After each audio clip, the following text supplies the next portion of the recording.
Welcome, everyone. Hey, this is a podcast that explores various aspects of addiction, potentially focusing on personal stories of recovery, scientific perspectives, societal impacts, or related topics. This podcast often features discussions with experts, individuals in recovery, therapists, and advocates to offer insights and support to those affected by addiction or seeking more information about it. Guys, thank you. Welcome to another episode of The Other Side of Addiction. I am your host, Al Richards, and today with our guest, LT Weaver, we're going to be discussing his faith in God. And if you guys, I know you guys listen to a lot of these shows, pretty much almost every guest that we've had on talked about having a higher power behind them. And man, it's so freaking true. That's why you hear it so much. So, LT, buddy, thank you so much for taking time out of your busy day. I know you got a lot on your plate, so thank you for being Yeah, here. Greatly mm, appreciate it. I'm grateful to be here and glad to have met you the way that we have met, and we're finally able to hook up. Yeah, yeah. Well, and thank you for coming up to me at the Capitol, right? I mean, just here a couple months ago, thank you so much because I meet so many people, as probably you do too, right? You're out there in the community and you're doing so many things and you lose track sometimes. And when you came up and talked to me, I mean, I recognized you right off the bat. And I'm trying to remember some stuff, I'm trying to flash back. And so thank you for coming up and saying hello, man, and giving me a hug and just saying, hey, we need to talk. And you were 100% right. We definitely need to talk. Absolutely. Glad to be here, man. Thank you. So, gosh, you're talking about your faith in God. What has God done for you? So, man, so two times in my life I've hit rock bottom with addiction. I am no stranger to addiction, and that's not just experientially, that's being raised by a father who is to this minute, this right as we speak, still affected by trauma in his childhood and addiction that he was never able to overcome. And through God's help and power, I was able to break that chain. If you go back and like just kind of a weird thing to talk about, but my last name Weaver, I was the last Weaver in our line of men, right? To pass on the Weaver name. And if I didn't have boys, it would have Weaver would have been done with me. And in my early 20s, I became a meth addict. Ended up committing a burglary amongst a million other crimes. I should say I ended up getting caught for a burglary and ended up doing about a year in jail, 4 months in a halfway house. And that was my defining moment where God stepped in. I went to jail. I got out. I relapsed immediately, went right back to jail. And it was at that moment I was on my knees in level 3, Weber County. Um, and I cried out to God for help, and my eyes were opened. And ever since that day, everything has changed, though it didn't become easy, and the hills and battles weren't overcome immediately, because later in life in my 30s I became a raging alcoholic, and there's a whole bunch of stories that go and intertwine with that. But had God not intervened at the moment he did, I wouldn't have been able to put that line in the Weaver family to where the destruction was, how destruction just kind of flows generationally down to the next one until finally there's some generation for some reason that just puts a stop and Hmm. starts a new whole path for their kids. And I believe that's what I've done. I've put a line. I feel like I'm like this wall that's in between my old life and my parents and my grandparents and all the addiction and abuse that came rolling downhill from that, and stopped it between my sons now. And so now I have two boys to carry on the Weaver name that are living life, apart from the trauma, apart from the addiction, and actually in healthy environments now, though they did see me in addiction. So God has restored that in our family line, I guess you could say. I've never really said it before, but that's kind of how I feel at the moment. Yeah, and I can see how you would feel that. And you answered, I had a question for you about, did your son see you in the depths of your addiction? And apparently they have, and so really, LT man, you broke the chain, right? You finally snapped that link Yep. to where they're not going to continue to join together. No, it can't be done. And it's weird because you look at that baby boomer generation, which would be my dad. I'm in my mid 40s, and they don't have the help or the community or the culture that we have, that we're so blessed to have today. Back then, you know, the AA started in the 30s and stuff, and it was all anonymous, and you don't talk about your problems. When you leave the house, you put on your best clothes, and anything that happened in the house stayed in the house, regardless of how traumatic or damaging it was to the children. And for some reason, it seems to me, from all, you know, doing this for the last 4 or 5 years, that the baby boomer generation didn't have the opportunity we have to heal, nor have they sought it out to have, you know, because regardless of what problems you've had in your life, and what hand you've been dealt, the cards you've been dealt, and the parents you had to live with, at some point in life you have to draw a line and go, okay, I'm responsible for my decisions this point forward. And it just seems like with that generation, they've had a hard time overcoming that line right there. You know, and I'm so glad that you brought that up, because this is my version of it, right? Is I was brought up in that era. Okay. I mean, I'm 60. 61 is coming really, really soon. It's in July. And I'm like, man, I just turned 60 like a month ago, didn't I? Yeah. You know, however, I was brought up to where you toughed it out, Yeah. right? You didn't cry. I mean, I've said this on the show before, and it was a statement I never could understand. It's like, if you don't stop crying, I'll give you something to cry about. Yeah. Okay, well, you don't want me to cry, but you're going to give me something to cry about. I don't understand it, right? Yeah. And you didn't, as a man growing up, you didn't show emotions at all. Mm-mm. And I remember keeping my wife's alcoholism under the carpet, right? Mm. You know, under the rug. And I didn't talk to anybody about it. My friends, my family, and it was the shame, right? I didn't want anybody to judge me. I didn't want anybody to judge her, for hell's sakes, and that shame. And I sat down and had coffee with a friend, and he said, "Al, you need to start talking about it." And when I said, "Who the hell wants to hear my freaking sob story?" He goes, "Al, there's thousands of other people out there going through the same thing, right?"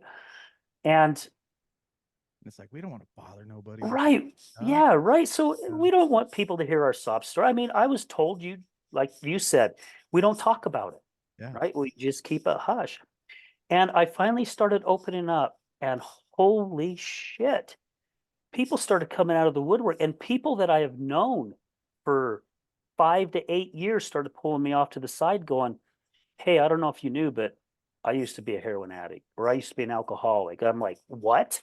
Are you shitting me? Yeah, right. Seriously?"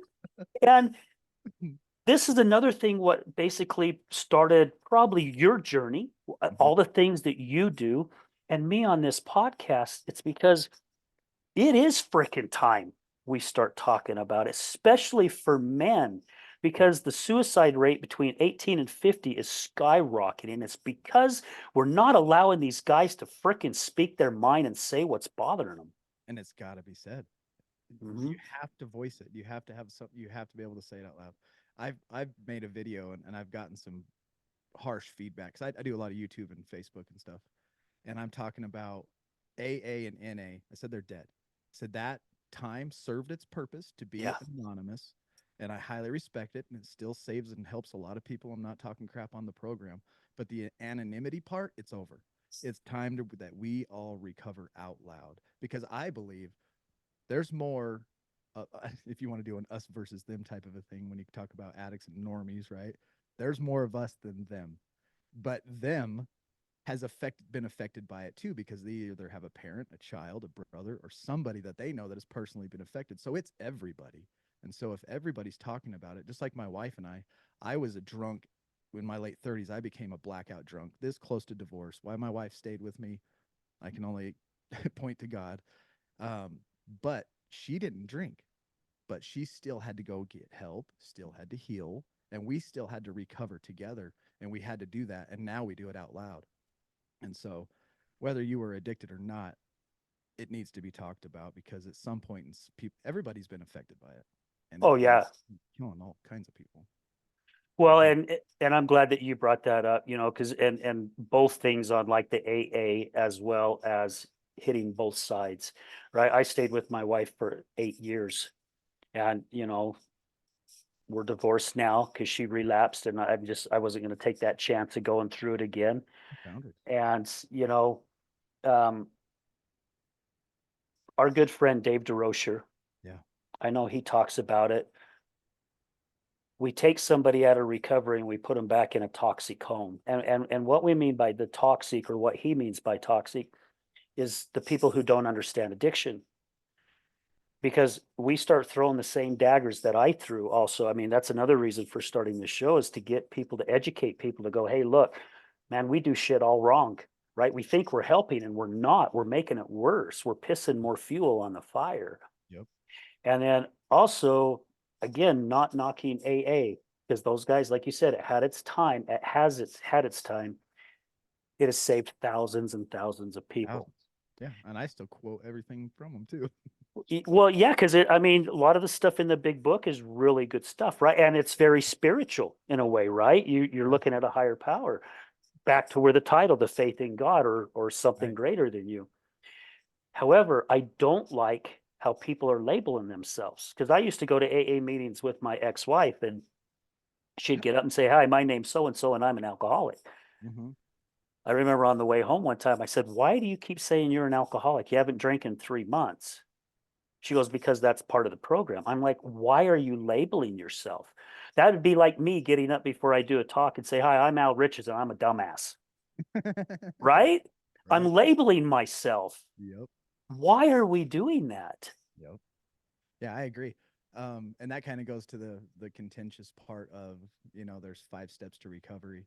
And the sixth one is we are finally recovered, because a lot of people in AA or NA don't ever think that we are never completely healed from it, right?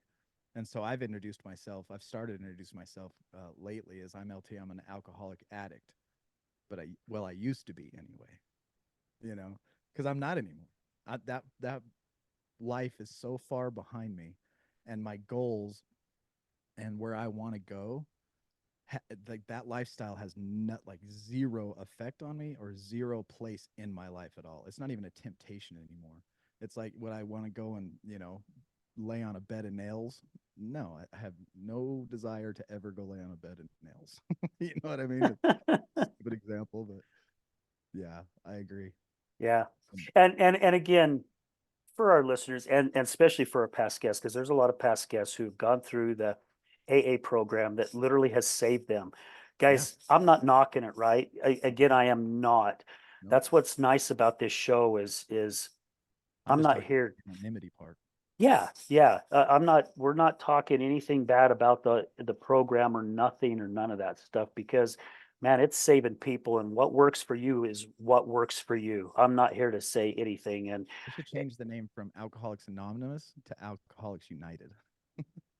that's a heck of a name, right? Oh. Maybe we should start working on that. Then you don't have to worry about being anonymous, because it Yeah, doesn't yeah. matter anymore. I used to work on base at Hill Air Force Base before I quit to do what I'm presently doing about 3 years ago. And I worked up there for 10 years. I worked on F-22s and F-35s. When I moved to the F-35 program, I started climbing the ladder really fast and became a GS-11 step something production controller. And so I was involved with all these meetings during the day, from the colonels to directors and all the high up commanders. And once I decided to get help, I sat in there one time. And the first time I got back from rehab, because they all knew, like, I was throwing my life away towards the end of my career there. Um, and I looked at everybody. I said, "I'm LT, and I am an alcoholic." And I had the whole room cracking up. And once I started recovering out loud in a space, right, your career, federal employee, looking to long term possibly climb the ladder and retire, that's where the anonymity part came in, because people were afraid it was going to hurt their progression in life, their societal status, or whatever. And I broke that ice, and I started letting people know, look, I was an alcoholic. I'm quit. I'm recovering. I'm struggling. And this is me, like it or not. It broke the ice. And then you know what happened after that? I would go to my desk for the next year or 2 years that I worked there, and they would send people to me that were struggling, go talk to LT because he knows what's going on, other employees throughout the base. And then other people would come up to me and do one of these look around. Hey, I'm struggling with, and people just out of the woodwork started coming to me for advice, for help, for support. and the higher ups leaned on me to help build morale inside the base because I said it out loud. I wasn't being, and had I remained anonymous, how many people wouldn't have gotten the help they needed or had the courage to go get help just from watching me from a distance, maybe. Yeah. So that, You've nailed it, LT. I mean, seriously, you have. And look look at the lives you've saved, yeah, right? I mean, because it opened their eyes. Like my buddy was sitting down with me having coffee and says, "You need to share this story," yeah, because we think we're going through it alone. And you know, I got to share something real quick. I've got this really good friend who lives in Ogden area, and her spouse battled sex addiction, hmm, and she goes to LDS church, and her bishop said, "I would like you to get up and do a talk in a couple weeks." And she's like, "Well, what do you want me to talk about?" And he says, "I don't know, pray and ask God." So she thought about it. Well, her opportunity comes. She gets up in sacrament. And guess what she talked about? Her husband's sex addiction. oh wow, Can you imagine how many chins or jaws hit the flipping floor yeah, inside that chapel, right? She yep, says, "Al, it was amazing." She goes, "I had ladies that would always talk to me, not even look at me anymore. Wouldn't come up to me after sacrament, which they always did. And then I had other ladies who never talked to me come up and go, 'What's your phone number? Could I call you later? Because we need to talk.'" yeah, Right. And it's because she opened up. yep. Now she's helping someone else. And by what you did, that's exactly what you're doing. It's got to be done. That's why we recover out loud now. Yeah, And that's the only thing I'm saying when I talk about NA or AA. It's just the anonymity part. It's exactly. time to be done with it. Yeah. Yeah. But it, That's what I'm agreeing on as well with that. yeah, that porn addiction and sex addiction is huge too. Like it's beyond heroin, cocaine, crack, alcohol. Digital porn is huge. It's probably bigger than all of the rest and destroys more relationships. And the thing is, you can keep it such a secret. You could, have a relapse with pornography in the morning and find yourself at church at 9 o'clock and with a smile on your face, and nobody's the wiser, but that you've done that to yourself. It's a well that we go to drink from as men, if you want to just do the men's side of things, that leaves you more thirsty after you drink than when you first got there, which means we're drinking from the wrong well. And that's where I go back to my faith in God, because that's where the true thirst quenching water I found was. I started reading the Bible. When I went to jail um, and got saved, I read the Bible from Matthew, just the New Testament, from Matthew to Jude. It goes from Matthew to Revelation, but I didn't read Revelation. I read Matthew to Jude every single night for 30 days in a row. We'd get locked down in our cells at 6. I'd start there, probably end about 3 in the morning. I think it took me about 7, 8 hours. But what else did I have to do? I was locked up in a Yeah. church Right. for 30 days. And so I read it over and over and over and realized, okay, there's the life giving water. And when I drink from that well, my thirst is thoroughly quenched. And not only that, but then out from me comes life giving water, because that's where I'm renewing my mind, like it says in Romans 12. Understanding the sinner that I was and the sacrifice that was made for me and the forgiveness of my sins through Christ on the cross. And 3 days later, he rose from the dead. Jesus being God, taking the punishment I deserved. And when you look at the deserved part of it, like the life that I lived as a meth addict, and then even later in my 30s as an alcoholic with my wife and children, this has completely changed my life. And it took me till I was like 40 years old to figure it out. Probably 42. I was probably a year and a half, 2 years into recovery, even. But my dependence on God right now, and the reason it is because I understand how weak I am as a human, how easily I can fall into the temptation of pornography or alcohol or just even the dry drunk attitude where my behaviors become that of an addict. Because if you remove, like, just like Dave Droger says, right, you remove the drugs and alcohol, you still got the behavior guy there, and nothing's changed. But every single morning now, today I did it too, and over the last 2.5, 3 years, I wake up earlier than I need to. If I have to be somewhere, if I have to be somewhere at 7, I make sure I'm up at 5:30 so that I can spend that first 45 minutes to an hour with a cup of coffee, my Bible open, and then literally on my knees praying for strength for today, leaving my concerns at the feet of the cross from yesterday and leaving the future up to God there at the prayer, and just, God, today is the day I need your help. I cannot, you know what I mean? And me putting my full faith and my full weight on that. That's what faith is, right? So if you have faith in this chair, you're going to sit in it. It's going to bear your weight, and you have full faith. And that's where I put my full faith every single morning. And since I've been doing that for the last 2.5 years, it has completely changed my life in every way. I don't wake up and look at Facebook or Instagram or CNN or Fox News or any of that stuff first. My first thing is I get in a right relationship with God, and then I work my tail off the rest of the day, but I don't trust in my works. I trust in God. That's what's Right. keeping me strong right now. Seeing the smile on your face, LT, though, see, that's, to me, that's the proof, Thank right? You have that glow, you have that proof. And I do the same thing. I mean, I spent 24 years in manufacturing, getting up at 5 o'clock in the morning. I automatically just get up at 5 o'clock in the morning. you. Mm-hmm. I go to the gym Monday through Friday. Yep. However, I have my time, because my ex-wife used to say, "Why do you get up so freaking early if you don't have to be somewhere till 9?" It's because I have my morning routine, Yes. right?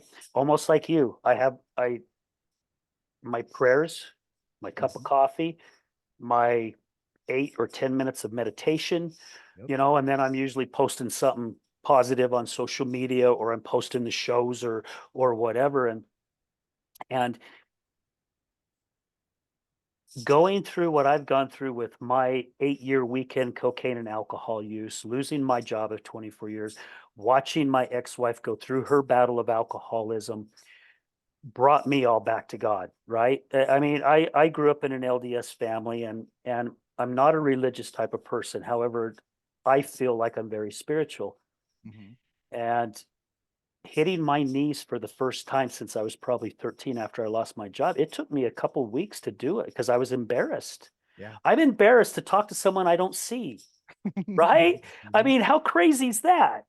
However, I finally hit my knees, and I remember, I don't know how long I was on my knees at the edge of my bed with tears just pouring down my face, going, God, I was asking for help, but not like this, right? I lost my job. I lost my life.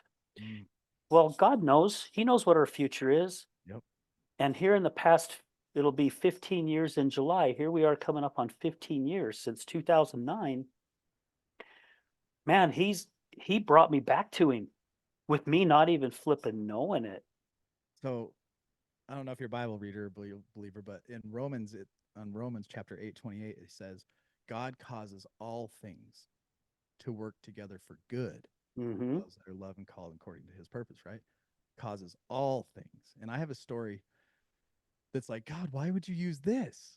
In this, losing your job and all that kind of stuff. Later in life, at 34, I started casually drinking, right? And this is 5 years into my career on base. And if you look at my life's linear path from 23 to 25, I'm locked up in jail. 25 to 27, I'm on probation. Second degree felony. Almost went to prison for 15 years. So I'm scared straight. After that, the day I get off probation, I start smoking weed immediately. So I turned it into a smoking weed habit. But I'm a high school dropout, zero education. So when I get off paper, or when I get out of jail, what do? I go to construction, and I was a stucco guy, flinging stucco right on houses, hanging tarps, slinging mud. That's what I did. So I'm this uneducated stucco guy.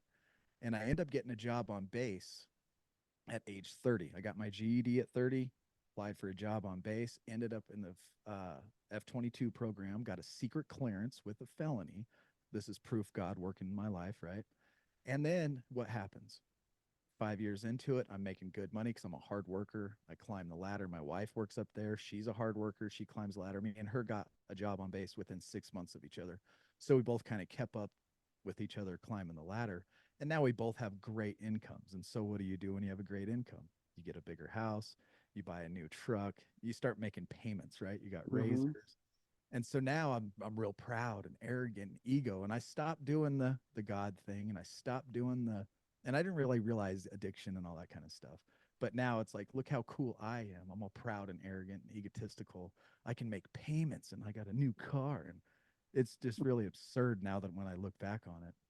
We're living in Pleasant View, and I had started drinking at age 34, just casually on the weekends, and it turns into a pint a night, and I'm trying to maintain during the week, and it's blackout drunks every weekend. We're razor and in the mountains, and I'm getting wild again, just like I was in my early 20s, wild on alcohol. And 2017, May 30th, 12 o'clock, I go home early from work, and the kids are off work because it's like um, the school was out just barely for summer, and seven of the kids were over at the house playing, and we had this little our neighbor had this little pug. It's like a little dump bed truck. Goes like 8 miles an hour, a little farm truck, and the kids would drive it in our yard, drive it across the street to their yard. They'd sleep in the back. They had speakers on it. And but this day they decided to take it up the hill. And in Pleasant View, it's a really steep hills up there on Ben Lomond Mountain. And so they take it up and they turn it around, put it in neutral, and it comes flying down the road about 45 miles an hour and flips. All seven kids go flying out, and my youngest son, all three of my boys were in it because I have three boys and a girl. Um, three of my boys were in it. Two of them, my son that was in the front seat went flying out the front. And he was fine, just a tuck and roll type of thing. My middle son went flying, did a, um, you know, kind of where was a scorpion, like Yeah. cracked Okay. into the vertebrae. My third son, my youngest boy, Link, he went under the machine. It landed on his head and drug him down the road, cracked his skull from ear to ear, about a half-inch gap all the way through to his brain, ripped through his canal, his nasal canal. And I had just cracked open a bottle of whiskey and took a shot as my oldest son came running to the door. Dad, Dad. So I run up there. The machine's tipped on its side. My youngest boy's laying on the ground, his eyes almost hanging out of his head, his like blood's coming out of his ears, his nose, his mouth, and he's choking. And I'm screaming, "Stay with!" Like the movies. Like, what do you do? I'm just like, Yeah. stay with me, squeeze my finger. And there's a whole linear of event. Like my sister, she lived up the road, and as they came down the hill and it flipped, she happened to just be driving behind and pulled over, gave my son CPR as I showed up on the scene. I grabbed her, flipped her off. Um, I started yelling and screaming, Link, stay with me. And I flipped him on his side so that the blood could drain out of his mouth because he was choking really bad. And then a doctor, out of nowhere, a doctor in shorts and t-shirt shows up with a doctor bag with this machine and starts doing all this suction stuff. And then all of a sudden cops and, ambulances. And then we life flight all the way to Primary Children's, and he spends 2 months there. He ended up having to get his skull removed to let his brain swell. At one point, the doctors come in and were like, "Hey, if we got to fix his face because it was crushed. He crushed like all these bones, broke his jaw, broke his ribs, Jeez. uh, and yeah, it was horrible. And so they had to put a trach in a feeding tube to fix all this stuff, right? And they're like, if we put a trach in a feeding tube in this kid, you're going to sustain life in this body, and you're going to have to take that home with you because he was a vegetable at that point. And they were like, so this weekend, think about pulling the plug. And that's probably the heaviest weight I've ever felt in my life at that moment. And uh, so we made it through the weekend and came back, and the doctors did a couple more tests, gave him like this real hard squeeze, and he kind of twitched in a minute or so later. And the doctor was like, that's a good sign. Let's give him a chance. And so we gave him a chance. And now he's 16 now. He's got brain damage. He's blind in one eye, deaf in one ear. But Romans 8:28, right? God causes all things to work together for good. And now we look back at that event and all the good that has come from it because of the way of the uniting our families. Me going to rehab, me quitting my job on base to pursue what I'm pursuing now because I understand how fragile and short life is. Just like you said, you're turning, you're a year older, but it seems like you just turned your age Yeah. last Yeah. week. Yeah. Yeah. Like last month, I just hit 60, and here I am a Yeah, few months away from 61. exactly. And so I see like, and I look at my grandpa, he just died 2 weeks ago. And he was 94, and he lived his life, and we're all headed to that destination. And so now I have this fierce drive in me to just get as much done positively in the community, in this world, in my wife and kids' lives as I possibly can while I'm able, because I'm not going to be able soon. In 80 and 90 years old, your body just, it's done. It's the wages of sin is death. We are all bound and determined. 10 out of 10 people die. And I'm here for a purpose now, and I'm driven. And I look back on that event as another line in my life. We all have lines in our life, before this and after this. There's a couple of them. The day I was saved in jail, when I got on my knees and cried out to God. Later in life, when Link got in that accident, and everything changed after that. And that's not even going into the depths of how big of a piece of shit I was as an alcoholic in my family and my as an employer to the federal government. Like, the stories of how rotten I was or just would make you sick, So I've got a lot of work to do. Well, and it's things that people don't see who you are now, or right? They see who you are now. They don't know that. Because I've told people about, I had a terrible anger issue. It was bad.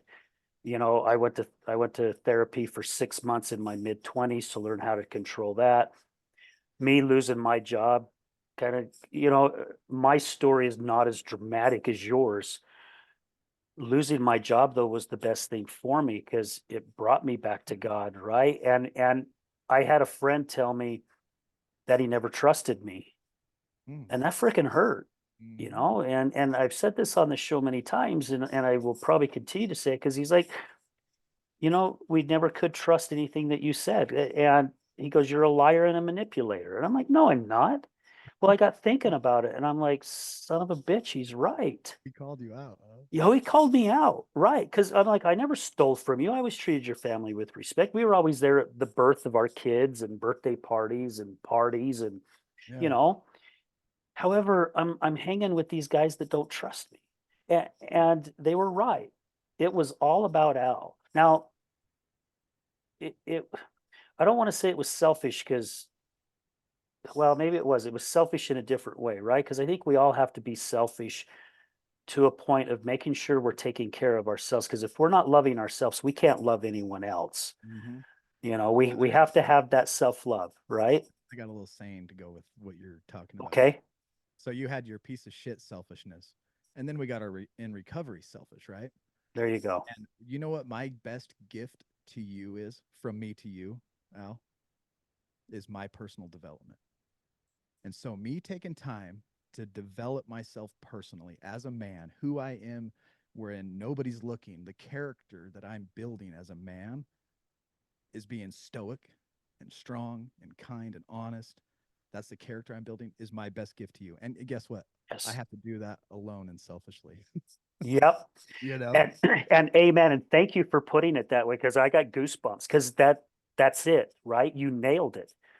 You flipping nailed it. And that means everything to me now, Yeah, me right? too. I have spent 14, 15 years on my integrity means everything to me Yep. and treating people with love and kindness. And I say all the time, when it comes to working on yourself, man, there is no finish line No, heck no. because I'll be doing it until the day God calls me home. Yep. Me too. I'm sure you have goals, which we can reach goals and set another goal. But when it comes time to working on us, Yep. yeah, I wish I and would have started a lot sooner. yeah, however, though, being in your 40s, brother, and you get it, Yeah. I mean, man, good for you. Because I was talking to somebody at the gym the other day, and I says, and he's kind of in that same boat, right? He's been in prison, and he's brought up in gangs and all this fun stuff, and he's really working on, he's going to Bible study, and he's understanding God a lot more, and he's getting his life on track, and I'm like, it took me till I was mid 40s when I lost my job, Hmm. brought me closer to God. However, wasn't all the way till in my almost mid 50s, late 50s before I really, really started understanding it. Mm. And the reason why is I had to take that journey, right? You had to take that journey. Yeah. And God continues to put us through these same lessons until we flip and get it. Yep. And you with your ego kicking in and you got the house and the razors and blah blah blah, this all this other crap, and then you start falling backwards again, is a perfect example of God going, "Oh, you think you got it, huh? Okay, well, I'll show you," right? Mhm. And he Yep. slaps you in the face again. However, that slap in the face has something greater Yep. in line for you as long as you're listening, as long as you pay attention to it. Agreed. Yeah. Wow. And now look what you're doing, man. You're changing lives. And I'm doing some training myself. And something came up in a video that they were showing. And it had to do about around addiction. And I'm like, you know what? I'm going to use this. If not us, and all these other people like Dave and all his staff, and I mean, so many others, then who? Yeah. If it's not us, who the hell is going to make that change? Who the hell is it? Agreed. It has to be us. We're doing it. It's us, dude. We got to. Yeah, it has to be. This What is else the is there to do? right. I don't know. I'd enjoy going out on a razor. Yeah. Those can be fun for They're sure. a blast. They're a blast. I had to sell mine a couple years ago, but my gosh, I love the hell out of it. They're a lot of fun. I totaled mine drunk. Imagine that. Oh, geez.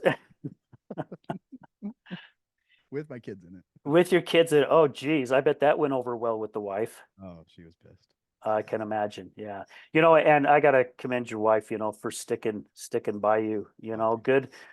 Because I've been in her shoes, right? Maybe not to the extent, because again, I don't know her experiences. I've not lived it. However, I know what it's like living with somebody that's battling alcoholism, and it's a tough one. Yeah. Yeah, I experience it now because we help people recover and I see them, multiple times a week. And there's that heart and you can show them and you can love them and you're there for them 100%. You can give them all the tools, but we just don't have this package of want to that I can deliver to people. Like, here, Yeah. want to. Like, it's up to you. Wouldn't that be sweet if we could come up with a care package like that would work? Here's some want to. Here's some want to. That's what we should name it too, right? Do some care backs. Here's some want to. Yeah, I love it. There's some ideas going on in my head now. Yeah. So, with our topic about God, so many times, LT, when my ex was in the depth of her addiction, she's opened up and told me some things that she kept from me, where I was looking at her and I'm going, oh my hell, God was definitely watching over you. Mm. Right? I mean, being drunk off her ass, looking for a ride, some random dude in a pickup truck picks her up. Mm. Where are you going? Mm-hmm. And he starts fondling her and shit like that because she's drunk, right? Yeah. And somehow, some way, I don't know, they stopped and she was able to jump out of the truck and get out of it. And I mean, some of the stuff she's told me, and I chased her once going down 2700 West heading north once. And I watched her veer off in oncoming traffic. Oh. I was on the phone with her friend, and all her friend could hear me goes, no, no, no, no, no, no, no, no. And she all of a sudden just swerved. I mean, she almost was in a head-on collision. I was almost watching a head-on collision, and I'm like, oh my gosh, thank you, God. Thank you, thank you, thank you. And I was able to get her pulled over. I would almost 100%, or I would almost say with 100%, that happened to you, where he watched over you so many times. Oh yeah. Yeah, 100%. I have stories of being drunk with my kids in the car. We would go out and deadfall. You go chop down big pine trees that are dead, and then take them home, chop it up, and use them as firewood. And I had this double axle trailer that belonged on the back of a dump truck, but I'm pulling it with my 3/4 ton Suburban, and it's fully loaded to where it's like this, and I'm doing 70 miles an hour down the freeway, drunk, and that trailer was in control. Like if I lost control, that trailer's taking that truck wherever it wanted to go, right? And my kids weren't. That's just one of many. One time I jumped the razor. I just said, "Fuck it, we're jumping it," and went. And thank God we didn't roll, and I didn't kill my kids.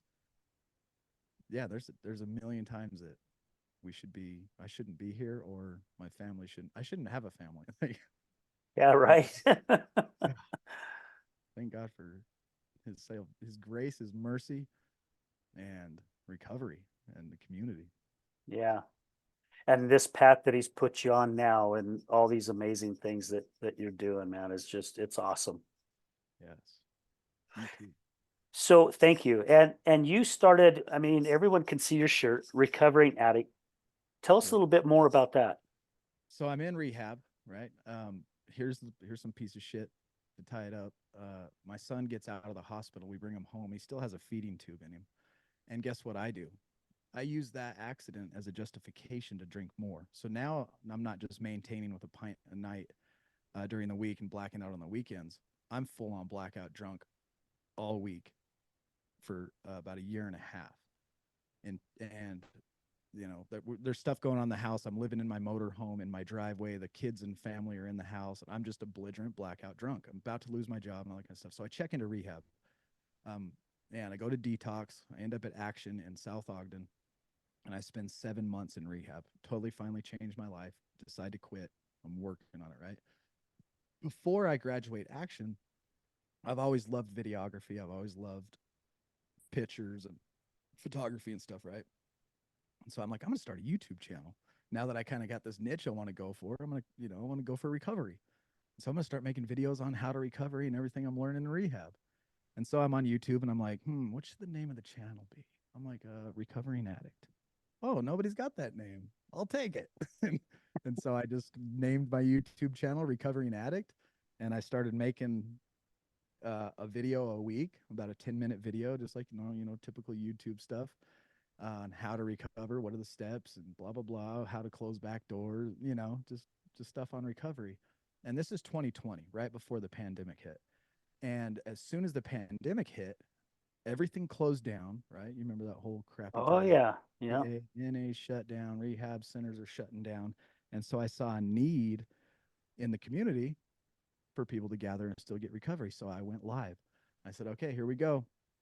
Live stream. And you can go back on my YouTube channel and see the very first live stream. It is the most horrible thing you could ever watch. And from that, we grew a huge audience across, there's some friends we have in Australia now, in the UK, all across the country. And that's how Recovering Addict started, was as a YouTube channel.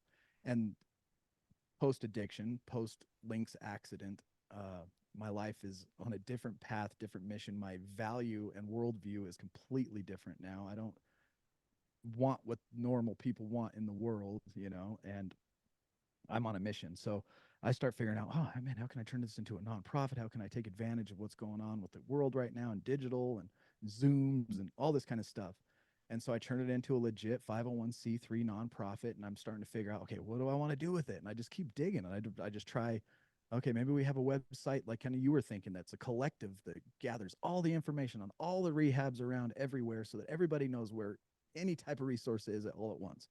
And we started kind of going down that path, and it just kind of started mixing and turning, and I ended up at SOAR. I don't know if you know Dustin Hawkins from School of Addiction Recovery. I do not. Uh-uh. Cool dude. I'll have to hook you guys up. So I joined his program, and his is like, you've heard of Fit to Recover and Warrior Yeah. Fit and Warrior Strength. We're all about the similar, right? We're all similar with some different things inside our program. But he has like a 90-day program, a 12-step program type thing inside of a gym. And so he does the workout and then the meeting. And so we hook up, and I learned a bunch of stuff from him. And then uh, the market, so I'm still doing the YouTube stuff. I'm still got in the Zoom meetings. I'm involved in the recovery community a little bit. I'm doing video work for people just here and there, helping them a little bit. And there's a gym in Ogden called Iron House, and we've been going to this gym for years. They're friends of ours that own it. And so when the market went up, I can't remember what the date was, 2022 or something like that, 21, and the housing market went up. We decided, I was like, you know what? Here's my opportunity to buy me a couple of years. And so I sold my house in Pleasant View. We made a bunch of money off the top. I took all that money off the top. I paid off everything that I was in debt to. We downsized all our cars and vehicles, moved into a little tiny apartment, a little 2-bedroom apartment, me and my 3 kids, because my oldest boy, he lives in Washington now. All of us down just so I could start over. I quit my job on base, and I said, okay, here we go, pursuing the nonprofit full time. and just kept digging and digging. And we started meeting in at the Iron House gym in the parking lot on the tires that were in the parking lot for flipping. And then we took some of the money we bought into Iron House, so we became partner owners inside of Iron House Gym. And then we cleared out a huge room and turned it into the recovering addicts room. And so we started Monday, Wednesday, and Friday meeting from 6 to 8, and we still do, and working out, and then having a recovery group. And then we applied for a grant through the state called the HERE grant and was awarded a substantial amount of money for our nonprofit. And so that helped us grow even bigger. And now we're at the last year of that grant and we're applying for another one. And our program, that sets us apart, is long-term relapse prevention, and it's free. So people need support. Like tonight, if somebody came up to me and was like, "Hey, I need some support," I'd be like, "See you at the gym at 6. Don't I need to like get insurance or money, or do I need to nope, just show up." And that's it. They just come and they get free support, and they can stay as long as they want. So that's I, what l- recovery is all about.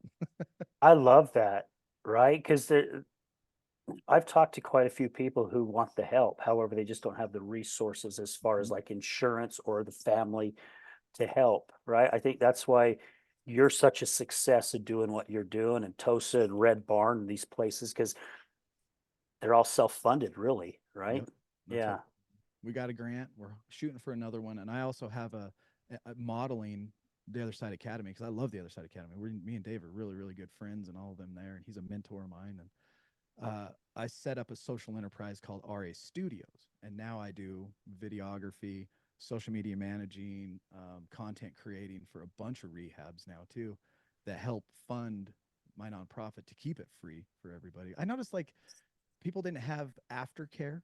There wasn't a great market or great aftercare program. Some of the programs offer aftercare, but it's not like, like the care that is necessary. If you listen to Dave a lot, I'm sure you have heard Dave a ton talk about that 4-year magic number between Hmm. their old life and their new life. And that's where recovering addict comes in. It's like, you've been to rehab. Now what? Great. You did 30, 60, 90-day program, maybe a year, but man, you need to keep working on this for the next 2 or 3 years because that's the magic numbers for, and it really is. And so they can come to our program and just stay and come Monday, Wednesday, Friday. They get healthy physically, mentally, and they have that support group to lean on for as long as they need. I And it's love that. See, again, you're on your path, man. God put you on this path, and here you are running with it. yep. uh, I don't want to just fatten people up for the slaughter because I truly believe what the Bible says. And so when you come to our program, our worldview inside the program is a Christian worldview, because I think to take care of somebody just temporary in this life, because 10 out of 10 people die, is why I push people to find God through the Bible, because there is the eternity after that I'm worried about as well. Yeah. Well, good for you for even thinking that, right? The after part of it. Yeah. Yeah. Because I mean, so many people have done so many crazy things in the depths of their addiction, right? I mean, gosh, and to see where they're at today and what they're doing in their life is just amazing. And they're preparing people, and really they're preparing themselves even more by helping these other people, Yep. right? To get to help them along their journey. And do you know Clay from the Other Side Academy? I was just talking to him this morning. Me and Uh, him are going to Denver next week. Yeah. are you? Well, all right. Yeah, I love that kid, man. He's awesome. And when he was on the show, I remember he said, my new high is helping other people, right? He goes, I get the biggest high out of that. And you could see he was being odd because he just lit up when Yeah. he talked about it. Yep. You know, the feeling that he gets from it. And I just saw a thing on social media the other day where Dave was at the tabernacle or something Yeah. talking, right? Yep. And here's a guy that freaking used to sell drugs and tried suicide by cop and chased Yeah. by a helicopter, and he's at the tabernacle talking, right? So it goes to show the power of God where he takes your life. Yep. 100%. Yeah. Yeah, I love Clay. He's so fun. Me and him probably talk almost every other day. Do you really? Huh? He's great. We're good. Yeah, he's a great dude. We've had Clay, Dylan, Jordan, Dylan Jordan. Yeah. Diago. Diego, yeah. Diego. I missed that one because my father was passing and I had to head to Yuma. So I ended up have to have someone come in and interview him. So I missed that one. Um, oh my gosh. Robin's been on there. Dave's been on there. Robin's husband, Matt's been on there. Um, is it Cameron? The other guy who raps with Clay every once in a while. Yeah, I don't know if he's around anymore. Long hair. He used to have long hair, dark haired guy, a little bit taller. Oh You're my talking gosh. Who? Colin? Colin. Thank you. Colin. Yes, he's been on the show. Yeah, Robin hooked me up, man. All I gotta do is call Robin. She'll go, I'll hook you up. Nice. Yeah, me. So next Tuesday, I'm going to pick up Clay and Colin about 4 a.m. and we're driving to Denver. And is this for business or you guys just gonna go hang out and have some fun? So the Other Side Academy set up another location in Denver, Mm-hmm. and they just got their first thrift store up and launched, and so they're having a grand opening, and the mayor's going to be there and all that kind of stuff. So RA Studios, the sister company to Recovering Addict, is going there, and we're going to film everything so that Denver and the Other Side Academy can have social media videos to put out there and capture the moment historically too. I love it. Yeah, they opened that place, about a year or so ago, I think, when they opened up Denver? yeah, because I remember Dave was flying out to Denver for something. I thought they opened up a recovery center there Yeah, they did. It's about a going year ago. It's going well. Yeah, it's doing really well. It's probably been like 3, maybe 4 years ago. Has it been that long? Okay. It All was right. a little over a year ago. I went out and I filmed at their campus, and they're growing like wildfire out there too. It's just as effective out there as it is here in Salt Lake. They got a moving company, and now they got the thrift store, and they're buying Well, houses and helping save lives, man. I love it. Well, now they're getting ready to open up their donut place too. Yeah. They got their donut shop that's opening here in the next week or two, I think. Oh yeah. Yeah. Have you heard of their other little thing they're doing, the Other Side Village? Yeah. I was at the groundbreaking for that one and Oh, cool. yeah.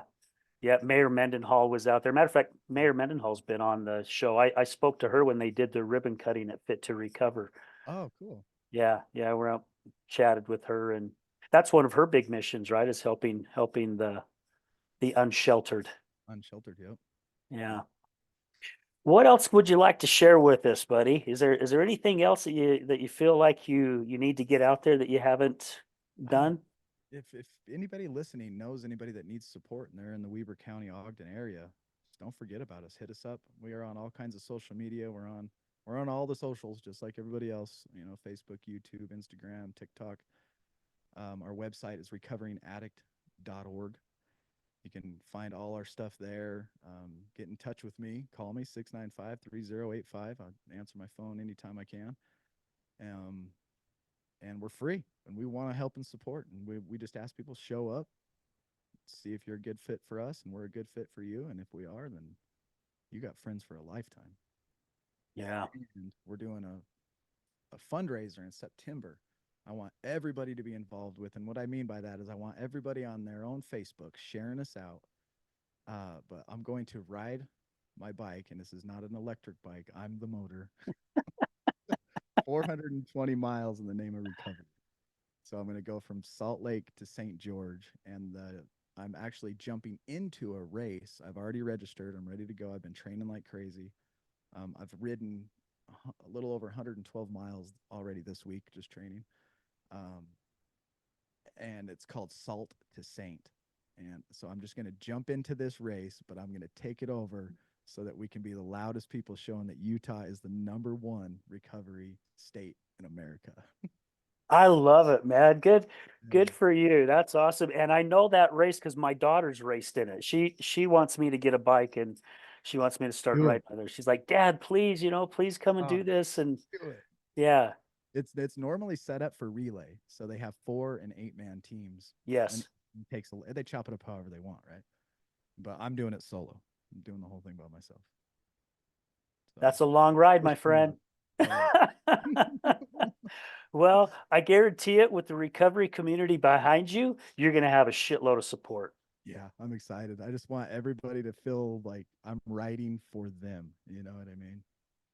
And so Yeah. that you just know, like Utah. What does Utah got that we ain't got? I want 49 states to say that. Yep. Well, and if I'm not mistaken, I think we are the number one state, I guess, however they say it, per capita with recovery centers. Oh, I are we? mean, yeah. So someone told me that a couple months ago, and I mean, they're popping up everywhere, Wow, everywhere. here they are. I think Thurl Bailey just opened one up in around the Logan area. Oh yeah, but the roof collapsed because of Oh, snow. it did. Oh my Yeah, gosh. it was a super fancy. So I'm friends with one of the girls who owns it. Her name's Jessica, and we went up there and did a little tour. Thurl Bailey, actually, he's a singer. I don't know if you knew that or not. Yes, I did know that. Yeah. He sang us like 8 songs. Oh, It was like this. It was cool little thing outside where everybody's eating, and he got up and he sang like 8 to 10 songs, and he's got a good voice. It was entertaining. And then we walked around the place and checked it out. And yeah, that last winter, that was just 2 winters ago, right? Remember two when winters ago. Yeah. Yeah. snow was just off the hook, collapsed their building. Oh my gosh. So yeah, bummer for that. Yeah. Right. Mhm. So let our listeners know a little bit more about RA Studios also.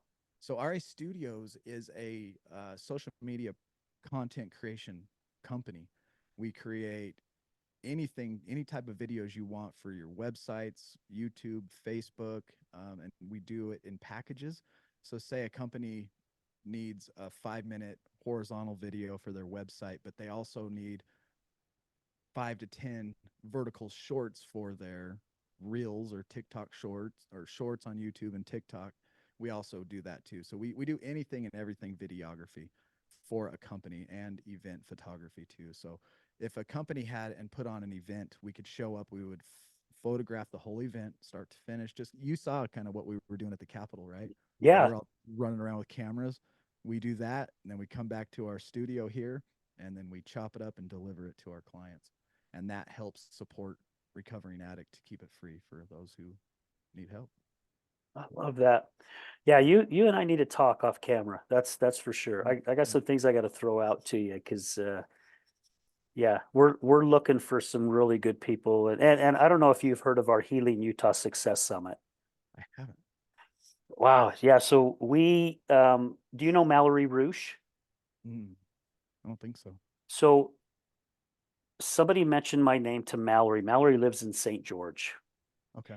and somebody in St. George knows me and they mentioned my name. She found me on Facebook. We ended up getting on a phone call together. We spoke for about 2 hours. And I've adopted her as one of my daughters. She's about the same age as both of my daughters. Cool. And she came all the way up from St. George to be a guest on the show. And we just started building this really good friendship and come to realize, as like you and I did before the show, we have this same idea, right? We have this same direction that we want to go when it comes to the recovery part of things and Hmm. helping individuals. And we both had this vision of doing an event where we inspired and educated people about recovery and about addiction. And one day she called me in 2021,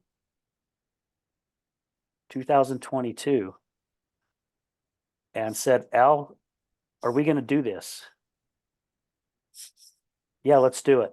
She goes, I got a name for it, the Healing Utah Success Summit. And I think we could go to different states and we could call it the Healing Colorado Success Summit, the Healing Arizona. And I'm like, I love it. I says, well, let's do it. When do you want to do it? And she goes, I don't know. So we picked August. She goes, what do we do? I'm like, hell if I know, let's just start going. Right? Let's just start seeing what happens. Yeah, that's the way to do it. We ended up holding it at the Dixie Convention Center. Yeah. Dave DeRocher spoke. I spoke. Mallory spoke. I learned a lot by watching Dave on stage. Yeah. And it went okay. It wasn't, we were hoping to have 300 people. Hmm. We probably had maybe about 70 something. And then some people started kind of fading out after Dave talked. A lot of people were there to support Dave. Hmm. And it was still a success, right? We had people show up. Yeah. We had people freaking show up. That was a success. We did 2 more last year. We did one in April and we did one in October at the Miller campus in Sandy. Mhm. The one in April, I think we had 70 something people show up and stay, right? It was pretty good crowd. October, we've had different speakers come in and we've had different people do the emceeing.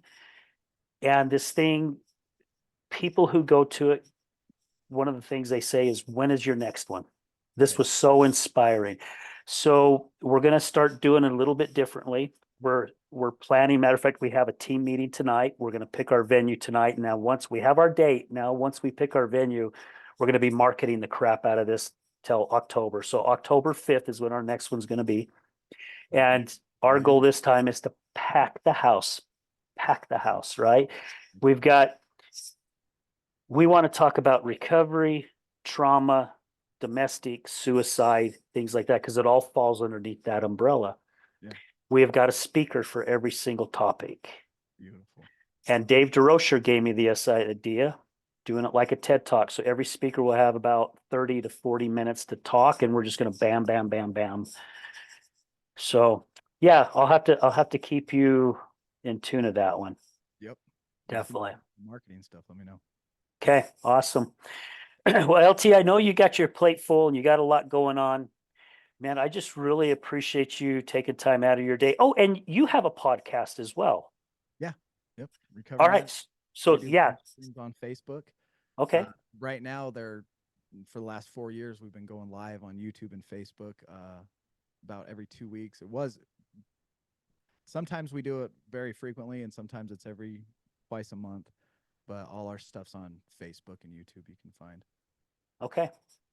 Awesome. Well, good to know, guys, and listeners, man, I highly suggest you guys know that I'm here to promote all of it, right?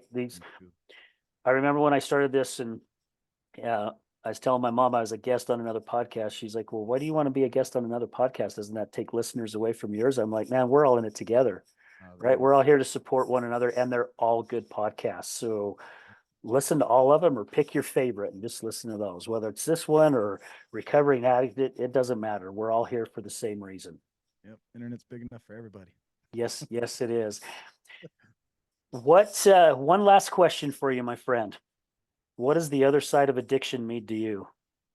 Oh, man, the other side of addiction. Let me think about that for a second.